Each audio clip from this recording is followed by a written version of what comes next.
पल्लवीचं विदुरयानां देवरूपां सुजीवं विमलचक्षुगदिरगोचं गौरवान्नं सुखाय अभयचित्तं निभयकामं सुरतधामं सुखेमं चिरतरञ्जं सुजनहितं भीमरावं सदामि भीमरावं सदामि भीमरावं सदामि।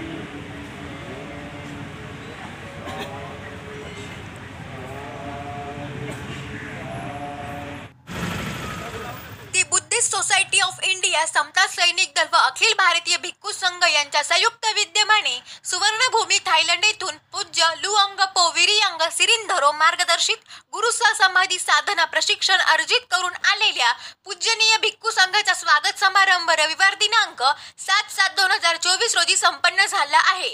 परमपूज्य भंते मिलिंद बोधीजी, परमपूज्य भंते अमृतनंदजी, परमपूज्य भंते आनंद सुमन श्रीजी, परमपूज्य भंते कश्यपजी, परमपूज्य भंते भारद्वाज, परमपूज्य भंते धम्मसुतजी, परमपूज्य भंते युगधम्मजी यांच्या प्रमुख उपस्थितीत सकाळी डॉक्टर बाबासाहेब आंबेडकर स्मारक येथे पूज्य भिक्खू संघाचे आगमन झाले।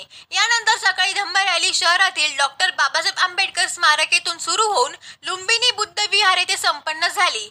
लुंबिनी विहारात भिक्खू संघाचे स्वागत करण्यात आले। यानंतर भगवान बुद्ध व डॉक्टर बाबासाहेब आंबेडकर यांच्या प्रतिमेचे पूजन करून बोधी वृक्षाचे पूजन करण्यात आले।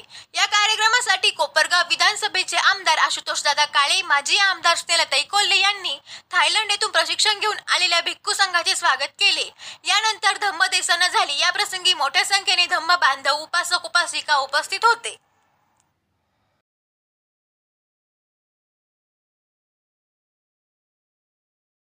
भिक्खू संघाचं आगमन विहाराकडे झालेलं आहे। बौद्ध उपासक उपासिकांना नम्र आवाहन करण्यात येते की आपण कृपा करून पटकन पुढे यायचं आहे आणि फुलांनी भिक्खू संघाचं स्वागत करायचं आहे। समता सैनिक दलाचे देखील या ठिकाणी मनापासून मनापर्यंत हार्दिक स्वागत।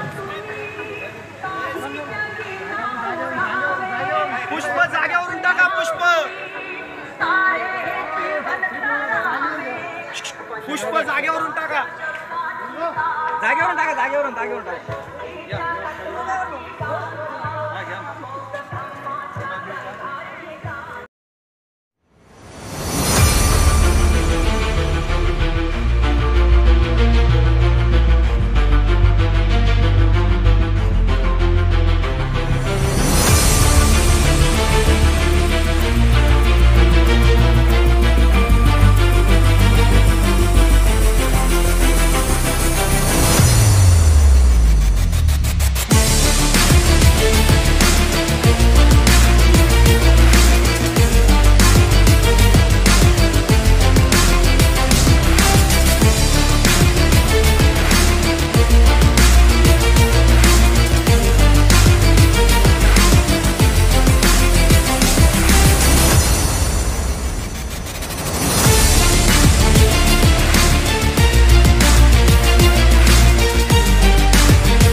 बुद्धिस्ट सोसायटी ऑफ इंडिया आणि समता सैनिक दल व अखिल भारतीय भिक्खू संघ यांच्या संयुक्त विद्यमाने थायलंडहून या ठिकाणी इथलं प्रशिक्षण पूर्ण करून आलेले परमपूज्य भंत मिलिंद मोदीजी, परमपूज्य भंत अमृत भंतजी, परमपूज्य भंत आनंद सुमन सिरीजी, परमपूज्य भंत दिवांकरजी भंतेजी, परमपूज्य भंते कश्यपजी, परमपूज्य भंते भारद्वाजी, परमपूज्य भंते धर्मश्रीजी, परमपूज्य भंते येवो धर्मजी, या सर्वांचं मी कोपरगाव शहराच्या मतदारसंघाच्या वतीने मनापासून स्वागत करतो का आपण थायलंड इथून प्रशिक्षण घेऊन या ठिकाणी आपला आरंभ झाला आणि पूर्ण समाजाच्या वतीने आपलं या ठिकाणी स्वागत होतंय. खऱ्या अर्थाने आपले भगवान गौतम बुद्ध यांनी आपल्याला जो संदेश दिला याच्यावर आपल्या सर्वांची वाटचाल त्या ठिकाणी चालू आणि म्हणून आपण जिथे थायलंडमध्ये बौद्ध धर्माला किंवा भगवान बौद्धाला मानणारा मोठा वर्ग आहे आणि तिथं प्रशिक्षण घेऊन आपण या ठिकाणी आले तर आपल्या कोपरगाव नगरीचं मोठं भाग्य मी या ठिकाणी समजतो आणि म्हणून आपल्या सर्वांचं परत एकदा मनापासून स्वागत करतो, आभार मानतो. आपल्या समाजासाठी किंवा अनेक ठिकाणी आपले जे काही श्रद्धास्थानी बौद्ध विहार असतील किंवा आपले सभागृह असतील याच्यासाठी राज्य शासनाच्या माध्यमातून जास्तीत जास्त निधी कसा उपलब्ध होईल अशा पद्धतीचा प्रयत्न माझा कायम राहिलेला आहे. आपल्या समाजाला काय कसं मुख्य प्रवाहामध्ये येण्यासाठी जिथे जिथे संधी मिळेल तिथे तिथे मिळू देण्याचा माझा कायमचा प्रयत्न आहे. तसाच प्रयत्न कर्मवीर शंकररावजी काळेसर, माजी आमदार अशोकरावजी काळेसर यांच्या काळापासून राहिलेला आहे आणि म्हणून आपल्या सुखदुःखामध्ये आम्ही कायम त्या ठिकाणी राहतो. म्हणून आपल्या सर्वांना माझी विनंती, आपल्या सर्वांचा आशीर्वाद, आपल्या सर्वांचं सहकार्य कायम आमच्याबरोबर येऊ द्यावं अशा प्रकारची विनंती करतो. आपण सर्वजणांनी मला या ठिकाणी बोलवलं, आपण मला बोलण्याची संधी उपलब्ध करून दिली त्याबद्दल आयोजकांचे मी मनापासून आभार मानतो आणि आपल्या सर्वांची रजा घेतो. जय भीम. सुवर्णभूमी थायलंड येथून गुरुवर्य भंते सर्व इथं प्रशिक्षण घेऊन भारतामध्ये आपल्या सर्वांसाठी सेवा देण्यासाठी ते आलेत आणि आपण त्यांचं स्वागत इथं करतोय. आपण कोपरगावच्या भूमीमध्ये इतकं सुंदर असं स्वागत केलं. मी आपल्या सर्व संयोजकांचे आयोजकांचे मनापासून खूप खूप अभिनंदन आभार मानते की खूपच चांगलं योग या निमित्ताने आपल्या कोपरगावकरांना आला. कारण आपल्या आशीर्वादाशिवाय आपण दिलेल्या जीवनमार्गाशिवाय सर्व काही अशक्य आहे. आज काळाची गरज आहे शांतीचा संदेश देण्याची, माणुसकीचा धर्म शिकवण्याची आणि तो माणुसकीचा धर्म आपल्या माध्यमातून शिकवला जातो आहे. माझ्या घरामध्ये प्रवेश केल्यानंतर जेव्हा गणपतीचं एक मूर्ती आहे तिचं दर्शन होतं, त्याच शेजारी गौतम बुद्धांची मूर्ती आहे आणि तिचंही मी दर्शन घेते. म्हणजे रोजचा दिवस माझा गणपतीच्या दर्शनाने आणि श्री गौतम बुद्धांच्या दर्शनाने सुरू होतो, याचं मला अतिशय समाधान आहे. शेवटी राजकीय सामाजिक कार्य करत असताना माणुसकी, मानवता धर्म, सेवा धर्म हा खूप महत्त्वाचा आहे आणि तोच विचार आपण समाजाला देत आहात की सामान्यातला सामान्य माणूस, छोट्यातला छोटा माणूस, प्रत्येक माणसात देव बघून प्रत्येकाला समानतेची वागणूक देऊन प्रत्येकाला प्रेमाचा संदेश देण्याचं काम आपल्या हातून घडतं. हे एक प्रकारची समाजसेवाच नाही तर देशसेवा आहे, राष्ट्रसेवा आहे असं मी म्हणेन आणि ती राष्ट्रसेवा आपल्या हातून घडते आहे. निश्चित आपला उपदेश, आपला संदेश या देशाला, समाजाला प्रगतीपथावर नेण्यासाठी खूप मोलाचा आहे. आपण हे देशसेवेचं कार्य करत आहात. आपल्याला खूप चांगलं आरोग्य ईश्वर परमेश्वर देवो. आपण हा जो संदेश देत आहात हा संदेश आमच्या जीवन कार्यासाठी खूप, आमच्या जे सामाजिक आम्ही राजकीय सेवेत काम करतो त्यासाठी खूपच मोलाचा आहे. आपला आशीर्वाद खूप मोलाचा आहे. तो आशीर्वाद घेऊन आम्ही आमची वाटचाल करू एवढंच या निमित्ताने सांगते. आणि ज्यांनी संविधान दिलं या देशाला त्या डॉक्टर बाबासाहेब आंबेडकरांचं कायम स्मरण प्रत्येकाने ठेवावं. कारण मी कायम म्हणते की हा देश जो चालला आहे हा संविधानावर चालला आहे आणि संविधान या देशाचा आत्मा आहे. आणि म्हणून निश्चित देश जर प्रगतीपथावर न्यायचा असेल तर या संविधान हा खूप काळाची गरज आहे. त्याच्यात जो संदेश आहे, संविधानात जो संदेश आहे तोच या लोकशाहीच्या मोठ्या समृद्ध अशा देशाला पुढे घेऊन जाण्यासाठी उपयुक्त आहे.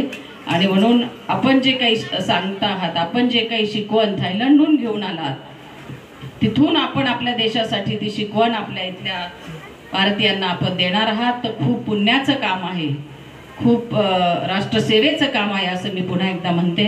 आणि आपल्याला परमेश्वर चांगलं आरोग्य देवो या देशसेवेसाठी आणि आम्हालाही आपला आशीर्वाद कायम राहावं अशी मी परमेश्वर चरणी प्रार्थना करते. ओम शांती.